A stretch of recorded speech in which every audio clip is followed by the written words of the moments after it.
Hi everyone, it's Raghda Darwish, and today we'll be talking about a tense which is called the past perfect. Alright, but before I jump into the thing that we're going to talk about, I need to tell you a lot of things that you need to know. Alright, if I said that we're going to talk about the perfect tenses, which is the present perfect, the past perfect, the future perfect, the present perfect progressive, the past perfect progressive, and all of this, you will see that there is like a word which is common in each word of that word or that title that I just said. We will see that this word is perfect. So the question which adds itself here is, what is the meaning of the word perfect? Alright, I don't mean the meaning of the word perfect in the real life, because the meaning of the word perfect in the real life is it's great, it's awesome, and these things, fine. But what about the word perfect in grammar? Alright, let's see. The word perfect in grammar, it means that something has started and finished before something. What does that thing mean? Here, this thing is a little bit mysterious. Why? Because here is something that you don't know what is that thing, and here is started and finished, and you also don't understand what is the meaning of started and finished. Then let's do it. Something, it could be a state, and it could be an action.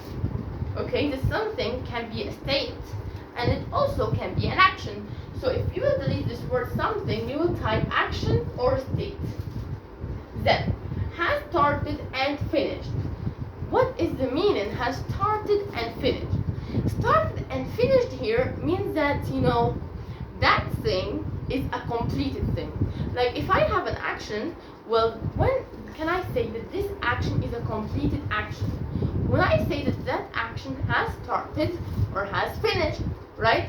So when the action is finished, so this is a completed one, right? So to make the action finished, it must start. So I think that this is such a good thing, right? Like started and finished, which means that this is a completed action, which means also that this is a perfect action, completed one, started and finished before something. So before something, that thing is also an action or a state.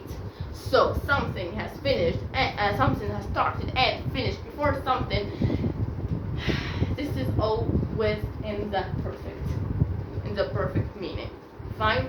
Then we can delete this something and we can add state or an action. So we can say it's a state or an action which has started and finished. More advancedly, we can delete started and finished and we can add completed. So it's an action or a state which has completed before another action or state. Alright, then let us just explain something which is called the present perfect, the future perfect, the past perfect. Well, if you don't know them, then from the word perfect, I think that you're able to do it. How? Well, the present perfect, what is the meaning of present? The meaning of present means that exact right moment. So, if I just drew this timeline here, okay, and I said that there is now, this is the point which is called now, and this is the future, and this is the past. And I want to say this present perfect with that thing which is called perfect over the timeline. What will I do, huh? Alright, what will I do? That I will do something. I will have to understand what is the present, and the present is now. So it is something which has started and finished before now. Again. It is something which has started and finished before now. So logically, it will be something in the past. So before now, we will do this, and it will be before now. It will be that moment. Before, right now. Again, alright. This is the picture, and this is now, which is the present, and this is the past, and this is the future. Okay? I want now to say the present perfect. And the word perfect means something which has started and finished before something in the past. Right? Then, this is the past, right? And I want to say the present perfect, and the present means to now. So it will be something which has started and finished before the present time, or before now. And if you didn't even know it, from the word perfect, you can understand, right? Then what about the future perfect? The future perfect, it's quite really great. Here is an X and here is another x. Okay, something which has started, okay, and finished before something in the future. And we said that that thing could be a state or it could be an action. Alright, what about our lesson today, this cute thing which is called the past perfect? Alright, the past perfect, it means something which has started and finished before something in the past. How? We can say it with a different way. An action or a state has started and finished before an action or a state in the past. And also we can say an action or a state, okay, has completed in the past. Has completed before something in the past. We can also say a perfect action or a state happened before something in the past, which is an action or a state. So there's a lot of divisions for it. The word perfect makes everything clear. It makes you understand what is that. Fine. So let me draw it to you on the timeline. Here is the word past perfect. Fine? Hang on, I will draw it here. Alright. This is the timeline. This is the present time. And this is now. And this is the future. Okay? And let's say that this is the past. Great. This is here the past. So they are telling you that there is something which has happened before another thing in the past. So I just need to know which x here is the perfect action or maybe the perfect state. Alright, it will be that one, the first one. Why? Because the first one happened and finished before the second one. And logically, it's the first one. So for sure, it will be like happened and finished before the second one. Alright, then I said an action or a state. And I said that it doesn't work with all of the tenses. How? Well, let's delete some of these things here. I said an action or a state. And I said also that it doesn't work with them all. Some tenses works with them the word action or state, and some works only action, and it doesn't work with a state. Then what is this? If I said here the present perfect, and I came here and I tipped present perfect but progressive, and this is the past perfect, if I came here and I tipped past perfect but progressive, the word progressive after it, and progressive means the verb plus the ing, then we understand that from the present perfect works with the state and works with the action, and really the past perfect and the future perfect, they all works with state and action. But if we came and we put the word progressive or continuous, whatever, it will not work with state and action. It will work with, unfortunately, the actions. Only the action. You can't use any state. Alright? This is what in the progressive. So I hope you understood this point. Then, let's talk about the thing. I can give you an example. By the time you came, he had left. By the time you came, he had left. Here I said an example for the past perfect. Now we won't talk about all of these things, which is the future perfect and the present perfect and the present perfect progressive and all of that. Now we're going to talk about the past perfect. This cutie thing which is called past perfect. Alright. What is this? Past perfect. Okay, here is the example. Then, by the time you came, he has left. He had left because it is past, so we will put had. Then what does that sentence mean?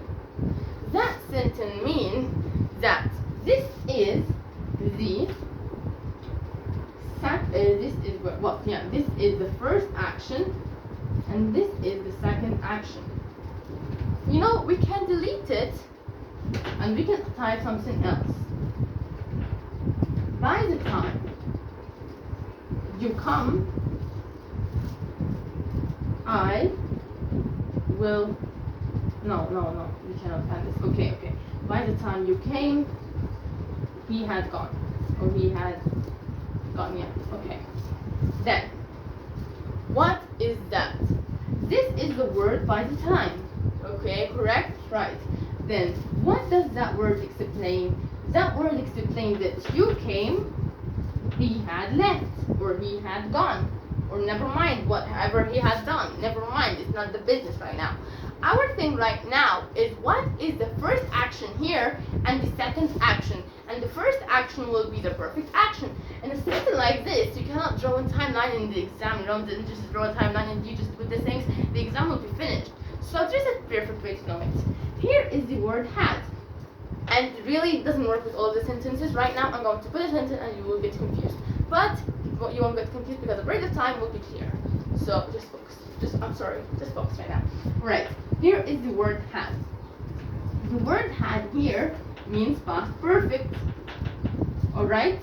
Then, this means that this is the first action. And that you came, although it is in the first of the sentence, but it is the second action. So I think now you can, make sure that you know the first action and the second action. Now just let's type another example which can make these things really perfect with you. If I came here and I said, by the time you came, he had left. You came, he had left. Then, from I said here, by the time, like if you really came and you talked with a native speaker and you said, by the time you came, he left, the native speaker will understand that by the time I came, like when I just came, that person left, or when I came, or before I come, he left, or after I came, he left. He won't understand this. So here you have to put the had. You cannot clear the had, because if you clear the had and you said by the time you came, he left, really the native speaker will get confused. He will understand like when did he left. But if you put the had, he will understand that before he come, he had left, or just when he come, he had left. With me, I don't know when. Okay? Then, what kind of a sentence or what kind of a word which I can put instead of that word by the time? So when I delete the word by the time and I put another word, I will be able to delete the word had, and the native speaker won't get confused. But when you delete this word by the time, we don't need it anymore, and we will add maybe the word before, or maybe the word after. How did I do this? Well, if you was focusing with me right now, you will see that the confusion of the native speaker was because of one thing, that the period of time wasn't clear. But with putting before and after or any word which makes the period of time is clear, you won't get confused. Like if I'm the native speaker and you told me before you come he had left, really I will laugh at you. Why? Because you cannot put had. You can, but you also cannot. Like it's your choice. You can or you can't. Fine? So if I delete the had here, it will be before you come he left. Before you come he left. I can also before you come he had left. It's easy, right? Why I can delete the had? Because if I said before you come he left, the period of time will be really clear. So the native speaker won't get confused and say, oh my god, what does he mean? Like, what does he mean in the past, in the present, in the future? What does he mean? It's not his problem. It's not my problem right now. Fine? Fine. Then, after and before makes the period of the time is really, really quite clear. So, now I think that I told you what is the past perfect with a good way, and I told you the use of the past perfect, which is before and after, and when to put them, and I told you an example about by the time, and I told you that by the time we cannot delete the word had because the period of time will be really clear. Now we need to talk about the formation of the past perfect. Right. Alright then, let's talk about the formation of the past perfect. The formation of the past perfect at any tense, it starts with the subject. But after the subject, we don't put have or had as in the present one. No, we just put the had, the past form of the word have. And then we put the past form of the verb. How? For example, I can say, I had arrived. They had finished. We had played. Right? It's easy. It's super easy. Then what about if I want to make a negative? If I want to make a negative, I will say here not. I had not. So nothing changes maybe, like we just make plus not. So if we want to make a negative sentence, we make I plus the had plus the not and the past form of the verb. So the sentence comes like I had not arrived. I hadn't arrived. Then, what about the question form? The question form, we put the had at the first or at the beginning of the sentence. So, logically, when we do this, it will be had you arrived? Had you arrived? So, this is what the formation of the past perfect, and before it was the uses, and before them all was what was the present perfect. So thanks for watching the video, hoping you understood a word from what I said, and bye.